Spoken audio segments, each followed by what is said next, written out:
Friends, आपके सामने है आज कुछ इंपॉर्टेंट सूत्र। जरूर इस सूत्र को, बहुत ही इंपॉर्टेंट सूत्र है। समय, चाल, दूरी से सभी वो सूत्र आपको यहाँ पर मिलने वाले हैं जो आपको चाहिए। तो सूत्र नंबर 1 देखते हैं। मूल सूत्र पहले देखते हैं, जो कि यहाँ पर आप ट्रायंगल देख लीजिए। इस ट्रायंगल को आप समझ लेंगे, यानी कि जब हम दूरी निकालेंगे तो चाल गुणा समय निकलेगा, और जब चाल निकालेंगे तो ये दूरी बटा समय निकलेगा, और समय निकालेंगे दूरी बटा चाल निकलेगा। इस ट्रायंगल का यूज करके आप समझ सकते हैं, ठीक है। अगर इकाई में परिवर्तन करते हैं, यानी किलोमीटर, देखिए इधर है किलोमीटर और इधर है मीटर, किलोमीटर प्रति घंटा इधर है और मीटर प्रति सेकेंड इधर है। इन दोनों में अगर हम देखते हैं, जब आपको किलोमीटर से मीटर में जाना हो, मीटर पर सेकंड में जाना हो, तो यहाँ पर देखते हैं 5/18 का गुणा करते हैं। और अगर हमें वही काम करना हो कि मीटर पर सेकंड से किलोमीटर में आना हो, तो हमें 18/5 से गुणा करना होता है। ये याद रखना। छोटे से बड़े में जाएंगे तो बड़ा हमारा 18 होता है, तो 18 ऊपर करेंगे। और अगर हमारा किलोमीटर से मीटर में जाएंगे, किलोमीटर से मीटर, मीटर छोटे में जा रहे हैं तो ऊपर छोटा होना चाहिए, नहीं 5 होना चाहिए। ऐसा दिमाग लगा लेना। औसत चाल क्या होता है? औसत चाल देखिए, हमारी जब औसत चाल, बहुत प्रकार की चालों से चलते हैं, तो हम देखते हैं कहीं पर कुछ चाल से, कहीं कुछ चाल से, तो हम क्या करेंगे, औसत चाल निकालेंगे तो कुल दूरी लिख लेंगे। कुल दूरी, कितनी दूरी आपने चला ऊपर कर देंगे और कितना समय आपको लगा नीचे कर देंगे, तो औसत चाल निकल जाएगा।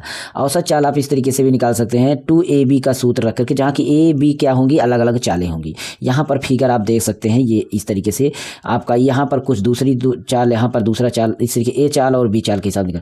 अगला आ जाता है सापेक्ष चाल। क्या आ जाता है? सापेक्ष चाल। सापेक्ष चाल क्या होता है? जब हम उधर ही साइड चल रहे हो तो इसे हम सापेक्ष चाल बोलते हैं, एक ही दिशा में, तो हमारी चाल जो होगी वो घट जाएगी। अगर विपरीत में हो, विपरीत दिशा में कोई चल रहा है, तो हमारी चाल दोनों जुड़ जाएंगी, यानी कि A और B ये सब हमारी इस तरीके से हैं, ठीक है।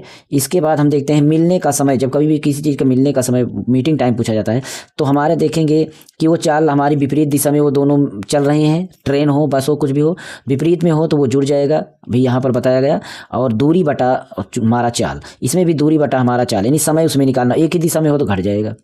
गति बढ़ने और घटने पर, जब गति बढ़ती है तो चाल अगर बढ़ेगी तो समय हमारा डाउन होगा, इस तरीके से हमारा घटेगा, यानी चाल हमारा घटेगा तो टाइम हमारा बढ़ेगा। इस तरीके से आप समझ सकते हैं। समान समय में दूरी का अनुपात क्या होता है? तो हमारा, यानी दूरी का अनुपात बराबर चाल का अनुपात, दोनों होगा, समानुपाती होगा। इस तरीके से समान दूरी पर समय का अनुपात होगा, यहाँ पर भी, यानी समय का अनुपात और चाल का व्युत्क्रम अनुपात होता है, यानी समय बराबर समय का प्रोपोर्शनल 1 चाल। विशेष सूत्र कुछ और दिए गए हैं जो कि आप समझ सकते हैं। यदि A और B X% तेज है तो आपका 100 + X अनुपात, आप इस तरीके से समझ सकते हैं तेज कितना, यानी कि A का मान हमारा B से इतना % धीमा होगा, ठीक है। तो इस तरीके से दोनों सूत्र का यूज करके आप इसको, इसी तरीके शॉर्ट वीडियोस हमारे चैनल पर मिलते रहेगी। जरूर सब्सक्राइब करिए चैनल को, बेल आइकन प्रेस जरूर कर देना।